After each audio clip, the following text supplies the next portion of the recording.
গলাচিপা সরকারি হাসপাতালের এই অনিয়ম আর মেনে নেওয়ার মতো না।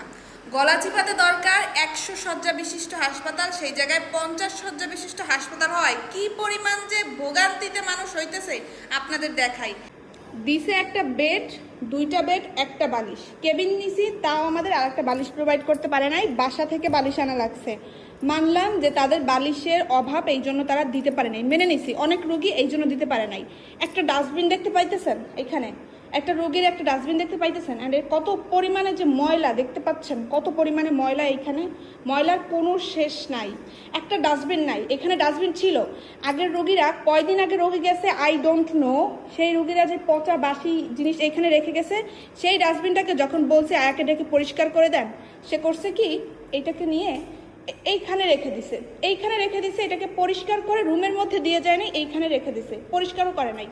এরপর আসি তাদের ওয়াশরুম নিয়ে।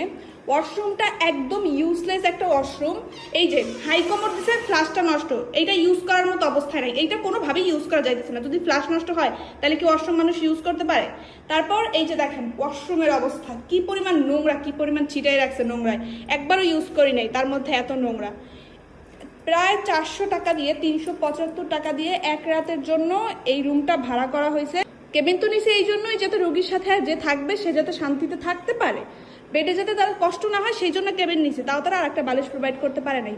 বালিশের বিষয়টা মেনে নিছি, কারণ এখানে অনেক রোগী বালিশ দিতে পারবে না, তারা আমরা মেনে বাসা থেকে বালিশ আনছি, বাট তারা একটা ডাস্টবিন তো দিবে। যখন আয়াকে ডেকে বলছি ডাস্টবিনটা পরিষ্কার করে দেন, সে নিয়ে বাইরে রেখে দিছে, ডাস্টবিনটা পরিষ্কার করে রুম পর্যন্ত দিয়ে যেতে পারে নাই।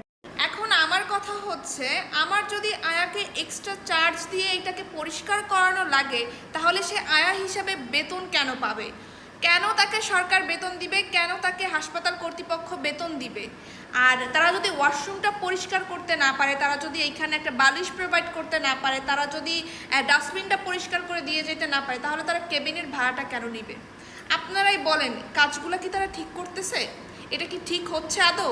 একবার হাসপাতাল নিয়ে আন্দোলন করছি, কিছুদিন তারা ভালো ছিল, মাত্র কিছুদিন তারা ভালো ছিল, তারপর তারা যেই লাউ সেই কদু হয়ে আছে।